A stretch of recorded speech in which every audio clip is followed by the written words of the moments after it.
Ndugu zangu waandishi wa habari, Jeshi la Polisi katika mkoa wa Mwanza kuanzia tarehe 22 mwezi wa 4 mwaka huu 2025 limeanza kupokea taarifa kutoka kwenye vyanzo mbalimbali zinazoonesha kuwa baadhi ya wafuasi wa Chama cha Demokrasia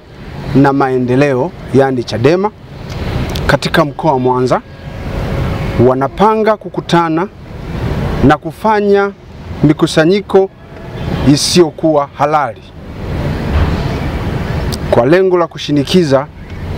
kuachiliwa huru kwa Tundu Antipas Lissu ambaye ni mwenyekiti wa Chama cha Demokrasia na Maendeleo Chadema Taifa, ambaye kiongozi huyo anatarajiwa kufikishwa mahakamani tarehe 24 mwezi wa 5 tarehe 24 mwezi huu mwaka 2025 jijini Dar es Salaam. Taarifa zinazopokelewa na Jeshi la Polisi ni kuwa wanawake na watoto wanashawishiwa na baadhi ya viongozi wa chama hicho kushiriki kwa wingi katika mikusanyiko hiyo isiyokuwa halali. Ndugu waandishi wa habari, kutokana na taarifa hizo, Jeshi la Polisi katika mkoa wa Mwanza linawatahadharisha wananchi kutojihusisha kabisa au kushiriki katika mikusanyiko hiyo isiyokuwa halali, bali linawataka wananchi kuendelea na shughuli zao za kujipatia kipato bila hofu ya aina yoyote. Na Jeshi la Polisi katika mkoa wa Mwanza limeimarisha doria za askari katika maeneo yote ili kuhakikisha kuwa wananchi hao wanaendelea kufanya kazi zao kwa usalama na amani, na wale ambao watajihusisha katika mikusanyiko hiyo isiyokuwa halali au kufanya vurugu au uvunjifu wowote wa amani, Jeshi la Polisi